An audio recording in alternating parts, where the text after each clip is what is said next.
નમસ્કાર દર્શક મિત્રો, મિસ્ટર ગુજરાત ન્યૂઝમાં આપનું સ્વાગત છે। અબડાસા તાલુકાના મોખરાથી વલસરા જતો મુખ્ય માર્ગ આજની તારીખે એવો કફોડી હાલતમાં છે કે માર્ગ પરથી પસાર થવું એ પણ જીવના જોખમ સાથે સરખામણી થાય તેમ છે। સ્થાનિક લોકોના જણાવ્યા મુજબ જો કોઈ ઇમરજન્સી સર્જાય તો 108 એમ્બ્યુલન્સ આવવી પણ મુશ્કેલ બની જાય છે। વિચાર કરો, જીવ બચાવનારી સેવા પણ આ રસ્તે અટકાઈ જાય છે। સામાન્ય નાગરિકની કેવી પરિસ્થિતિ હશે?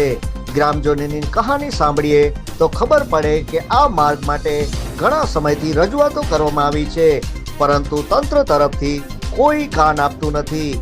મોકળા આકાશ નીચે ગુમ થતી આશાએ વચ્ચે આજે ગ્રામજનો તાહીમામ પોકારી રહ્યા છે। બાળકો રસ્તા પરથી જતા ટ્રેક્ટર કે બાઇક ખાડામાં ઘસી જાય તેવા દ્રશ્યો। મિસ્ટર ગુજરાત ન્યૂઝ તરફથી તંત્રને સ્પષ્ટ સંદેશ આપીએ છીએ કે આમ ગુમસુદા જવાબદારી હવે સહન નથી। ગ્રામજનોની માંગ છે કે માર્ગની તાત્કાલિક મરામત કરવામાં આવે, નહીં તો ઉગ્ર આંદોલન પણ શક્ય છે। રસ્તા તાકીદે બને, નહીં તો રોષ ઉગ્ર બનશે। મોકરાથી વલસરા આ રસ્તો હવે તંત્રના જવાબદારની પરીક્ષા છે।